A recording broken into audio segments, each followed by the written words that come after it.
आज की क्लास में हम पढ़ेंगे डायग्नोस्टिक कार्ड के बारे में। जिस तरह कल हमने देखा था कि पीसीआई स्लॉट पे वोल्टेज चेक करके, वोल्टेज का वेरिएशन देख करके हम समझ जाते हैं कि डेटा आ रहा है कि नहीं आ रहा है, क्लॉक आ रहा है कि नहीं, रीसेट आ रहा है कि नहीं। ठीक उसी तरह आज डायग्नोस्टिक कार्ड पे देखेंगे। फिलहाल मेरे हाथ में देखो 3 तरह का डायग्नोस्टिक कार्ड है। एक तो ये 2 डिजिट वाला है, एक ये 4 डिजिट वाला है और एक TFT स्कैन वाला डायग्नोस्टिक कार्ड। अगर कीमत की बात करें तो 100 रुपये का, 150 रुपये का, 550 रुपये का, समझ गया ना। फिलहाल हम ये लेते हैं 4 डिजिट वाला डायग्नोस्टिक कार्ड। सबसे पहले देखो यहाँ पर LEDs दिख रहे हैं। इस LEDs पे देखो 12 volt, -12 volt, 3.3 volt, 5 volt, clock, frame, ready, reset, ये सारे के सारे LED हैं। तो जब हम इसको लगाएंगे, PCI स्लॉट पे लगाना होता है, इसको PCI स्लॉट्स पे लगा रहे हैं। सबसे पहले देखो वोल्टेज, कि जिस तरह हमने PCI स्लॉट पे वोल्टेज देखा था उसके अलग अलग पिनों पे, तो जब हम इसको ऑन करते हैं तो सारे वोल्टेज आ रहे कि नहीं आ रहे हैं। अगर कोई वोल्टेज शॉर्ट होगा तो यहाँ पर LED इसको ग्लो नहीं करेगी। तो फिलहाल यहाँ पे -12, +12, +3.3, +5, ये 4 जो है वोल्टेज की LED है। ऑन कर रहा हूँ, देखो चारों LED ग्लो कर रही है। जी जी, चलिए। अच्छा, उसके बाद जो सबसे मोस्ट इम्पॉर्टेंट होता है हमारा देखना, रीसेट। रीसेट आ रहा है कि नहीं आ रहा है। अगर हम वोल्टेज पे रीसेट को चेक करते थे तो A15 पिन पे क्या आता था, 3.3 वोल्ट आता था, हम कहते थे रीसेट आ गया। अगर डायग्नोस्टिक कार्ड लगा रहे हैं तो उसमें रीसेट का स्टेटस क्या होता है, देखिए गौर से देखिएगा। जैसे मैं ऑन करता हूँ, रीसेट आके चला जाता है, मतलब रीसेट की LED एक बार ऑन होगी और फिर ऑफ हो जाएगी। तो ये ऑन होकर के ऑफ होना, इसको हम क्या बोलते हैं, रीसेट आ गया। लेकिन अगर वोल्टेज पे हम चेक कर रहे होते हैं इसके A15 पे, तो 3.3 वोल्टेज आने का मतलब रीसेट आया। वहां पर ऐसा नहीं होगा कि 3.3 वोल्ट आएगा और चला जाएगा, ये नहीं होगा। लेकिन डायग्नोस्टिक कार्ड में कॉन्सेप्ट क्या है कि रीसेट ओके होने का मतलब है कि इसकी LED ग्लो करेगी हाफ सेकंड के लिए और फिर ऑफ हो जाएगी। अच्छा, अगर कोई प्रॉब्लम आए, जैसे कि मैं रैम निकाल दे रहा हूं, तो देखिए रैम में क्या होता है, एकदम लास्ट फेज में डाटा प्रोसेस होता है। जब बायोस से डेटा निकल जाता है तब जाके रैम में जाके प्रोसेस होता है। रैम की रिक्वायरमेंट तब होती है। तो रैम निकालने के बावजूद भी रीसेट पे कोई असर नहीं पड़ना चाहिए। देखिए फिर भी रीसेट आके जा रहा है।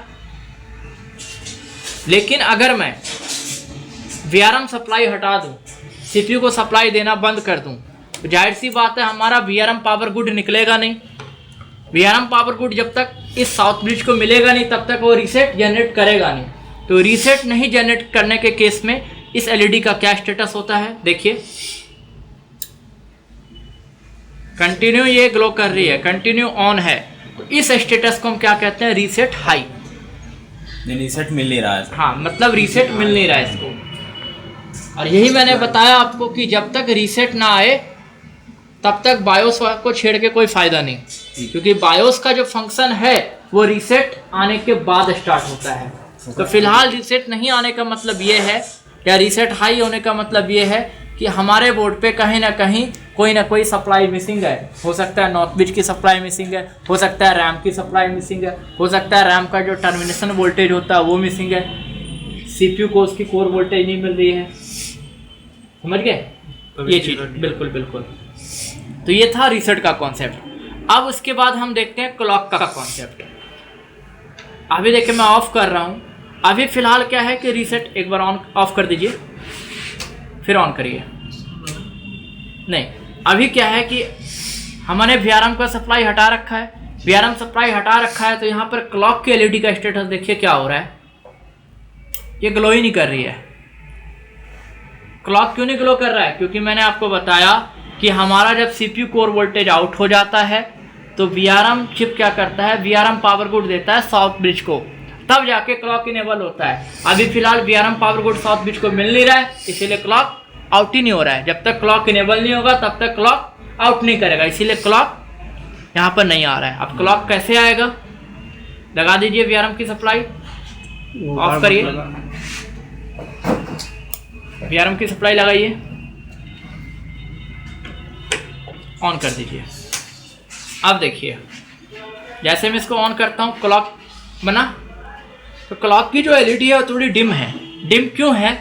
क्योंकि बाकी सब पे तो प्रॉपर वोल्टेज होता है, 12 वोल्ट, 3.3 वोल्ट, 5 वोल्ट, तो इसीलिए उसकी एलईडी कंप्लीटली ग्लो रहती है, क्योंकि 3.3 पे एलईडी काम कर रही है। और क्लॉक के पिन पे कितना आता है? 1.7 वोल्ट, इसीलिए हाफ ग्लो कर रही है। तो हमें ये देखना है कि क्लॉक आना चाहिए, रीसेट आके चले जाना चाहिए।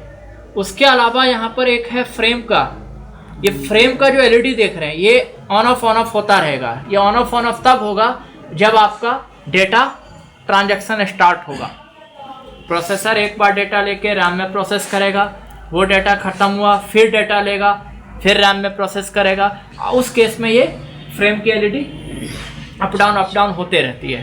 तो फिलहाल क्या है, डेटा हमारा प्रोसेस हो नहीं रहा है क्योंकि रैम ही नहीं है। तो जब रैम लगाते हैं तब जाके डेटा प्रोसेस होता है। एक बार रैम लगाएंगे आप, लगाइए रैम।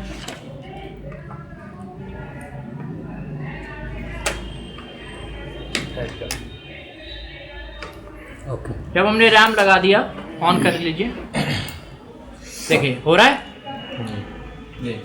फ्रेम में ऑन ऑफ हो रहा है। जिस तरह से डेटा के पैकेट्स निकलते हैं, बल्क ऑफ डेटा निकलता है, उस हिसाब से ये ऑन ऑफ होता रहता है। अभी क्या है, डेटा रुक गया। अगर हम स्क्रीन पे देखें तो स्क्रीन भी रुका हुआ है। कीबोर्ड लगा के press F1 to run setup कर देंगे तो फिर डेटा चेंज हुआ। रीस्टार्ट करो, फिर से डेटा, उस हिसाब से ये फ्रेम की एलईडी ग्लो करती है। तो ये तो हो गया एलईडी स्टेटस। अब हमने देखना है कोडिंग का स्टेटस। कोडिंग स्टेटस में देखिए अभी ओके कंडीशन, ओके कंडीशन में यहाँ पे जो कोडिंग आ रही है उसका क्या सीक्वेंस है। जब मैंने इसको ऑन किया, देखो कोडिंग कुछ भी आए कोई मतलब नहीं है, क्योंकि हर डायग्नोस्टिक कार्ड में बोर्ड के हिसाब से कोडिंग अलग अलग हो जाते हैं। कोडिंग को याद करना कि ये कोडिंग आएगा तो डिस्प्ले आएगा, ये कोडिंग आए तो रैम मिसिंग होगा, वो हमें नहीं समझना है। कोडिंग देखना है कि कितनी बार बदल रहा है। अभी ओके कंडीशन में देखो करीब 7-8 बार चेंज हुआ कोडिंग, दैट मीन्स डिस्प्ले। इसका मतलब क्या है, डिस्प्ले। अच्छा, रैम हटा दीजिए, अब क्या होता है कोडिंग का सीक्वेंस। तो जैसे वोल्टेज में हमने देखा कि रैम हटाने पे वोल्टेज 1 या 2 बार चेंज हो रहा था, ठीक उसी तरह अपना कोडिंग भी बस 2 बार, है ना। और अगर मैं VRM हटा दूं तो क्या होगा कोडिंग का स्टेटस, ऑफ करिए, हो गया। VRM हटा दीजिए, अब ये कोडिंग क्या आएगा, कोडिंग आएगा ही नहीं। या तो यहाँ पे 000 आ जाएगा, किसी डायग्नोस्टिक कार्ड में FF लिखा आ जाता है, किसी डायग्नोस्टिक कार्ड में कुछ भी नहीं आता, बस ये माइनस सा आ जाता है, लाइन आ जाती है। इसमें देखो कुछ भी नहीं आ रहा है, दैट मीन्स डेटा जनरेट ही नहीं हो रहा है, समझ गए ना। तो ये 3 कंडीशन हो गए कोडिंग के। अच्छा, एक कंडीशन कि 3-4 बार कोडिंग आएगी, उसके आगे नहीं बढ़ेगी। तो ये वही वाली बात हो गई कि 3-4 बार वोल्टेज में वेरिएशन हुआ, रुक गया। तो इस केस में मैंने आपको क्या बोला, क्लॉक जनरेटर के आसपास के रेजिस्टेंस चेक करो। रूटीन वर्क है, क्लॉक जनरेटर को उखाड़ो, साफ करो, दोबारा लगाओ। रैम के पास के जो लो वैल्यू रजिस्टर होते हैं इसके डेटा पाथ में, उसको चेक करिए। आपका जो ये है नॉर्थ ब्रिज में थोड़ा सा जो लिक्विड फ्लक्स होता है वो डाल के हल्का सा हीट प्रोवाइड करिए। कई बार ये ड्राई हो जाता है तो भी एक केस आता है, नहीं तो बायोस को प्रोग्राम करके देखिए। और एक स्टेटस आएगा कंटिन्यू कोडिंग। जैसे कंटिन्यू वोल्टेज मैंने आपको कल बताया कि कंटिन्यू वोल्टेज आ रहा है तो बायोस करप्ट, तो यहाँ पर भी क्या रहेगा, कंटिन्यू वोल्टेज कंटिन्यू कोडिंग आने का मतलब है बायोस करप्ट। तो सेम वही चीज़ है, जैसे हमने PCI स्लॉट पे वोल्टेज चेक किया, वही कॉन्सेप्ट हो गया डायग्नोस्टिक कार्ड का। तो ये तो हो गया हमारा 4 डिजिट वाला डायग्नोस्टिक कार्ड। अब हम देखते हैं इसको 2 डिजिट वाले डायग्नोस्टिक कार्ड में क्या स्टेटस आता है। ऑफ कर दीजिए, सब कुछ ओके कर दीजिए।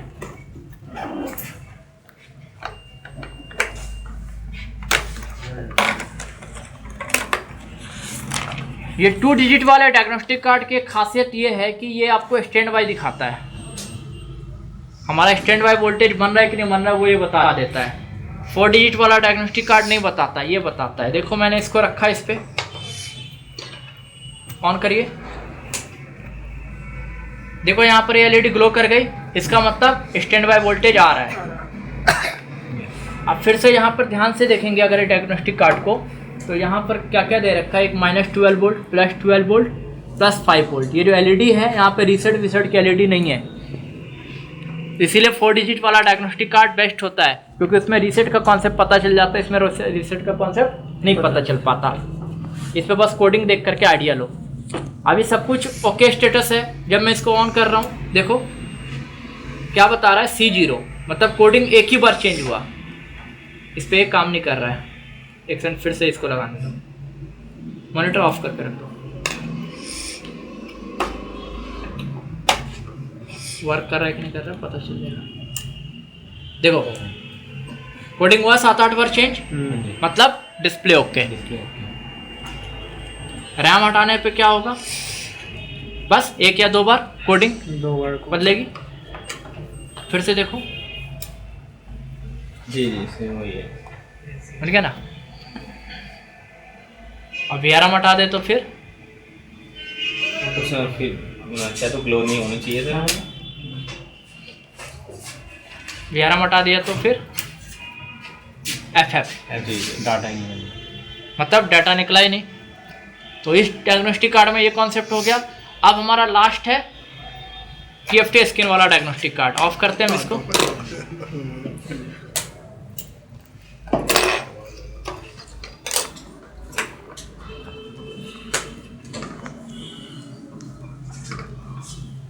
इसमें भी देखो, सबसे पहले तो यहाँ पे एलईडी है, -12 volt, +12 volt, +5 volt, 3.3 volt, clock, system एक तरह से रीसेट का कॉन्सेप्ट है। ये सब कुछ ओके है। देखो जब मैं इसको ऑन कर रहा हूँ सारी एलईडी ग्लो कर रही है और ये एलईडी ब्लिंक कर रही है। दैट मीन्स ये बता रहा है कि हाँ सिस्टम काम कर रहा है। इसमें कोडिंग लिखा हुआ भी आ रहा अच्छा, है। इसमें भी कोडिंग अगर गौर से देखे, एक बार फिर से मैं ऑफ करके दिखा रहा हूँ, इसमें भी देखो कोडिंग ना 7-8 बार चेंज होगा। देखिए कोडिंग 7-8 बार चेंज होती है। देखो हुआ ना चेंज, हाँ जी, मतलब डिस्प्ले ओके।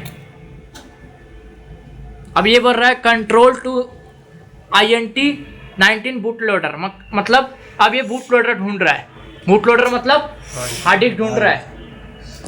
हार्ड डिस्क मतलब बूटेबल फाइल ढूंढ रहा है कि भाई किसमें बूटेबल फाइल मिले ताकि मैं आगे बूटअप करूं, आगे प्रोसेस करूं। तो फिलहाल तो कुछ हमने हार्ड डिस्क वगैरह लगा के नहीं रखा है। वही अगर मैं रैम हटा देता हूं तो क्या स्टेटस आता है, रैम हटा दीजिए। तो एक फाइनल फंक्शन इसका ये भी है कि मॉनिटर ना भी हो तभी मदरबोर्ड को ठीक किया जा सकता है सर। यहीं पे आके रुक गया, हाँ जी, मतलब वही A0 पे आके 2 बार कोडिंग चेंज हुआ, वहाँ पे रुक गया। That means RAM related fault हो गया। और VRM हटा दो तो फिर भी देखो रीसेट का स्टेटस ओके दिखा रहा है। इसमें सिस की एलईडी बार बार ग्लो कर रही है। अब ये हटा दो तो आप इस केस में कोई कोडिंग नहीं, समझ गया ना, कोई कोडिंग नहीं। तो मेरे ख्याल से सबसे बेस्ट तो ये होता है। आप ना इसका यूज करिए ना उसका यूज करिए, आप इसका यूज करिए, सबसे बेस्ट है। इस पे सारा रहता है। 150 का आता है ये, अब बेस्ट है। हाँ, जब भी आप ये परचेज करें तो इकट्ठा 3-4 परचेज कर लो, क्योंकि ये चाइनीज प्रोडक्ट होता है। अगर एक परचेज करके लाओगे तो हो सकता है वो ख़राब निकल जाए, इसीलिए 3-4 ले लो। 500-600 रुपये का आएगा। हो सकता है चारों सही हो जाए, हो सकता है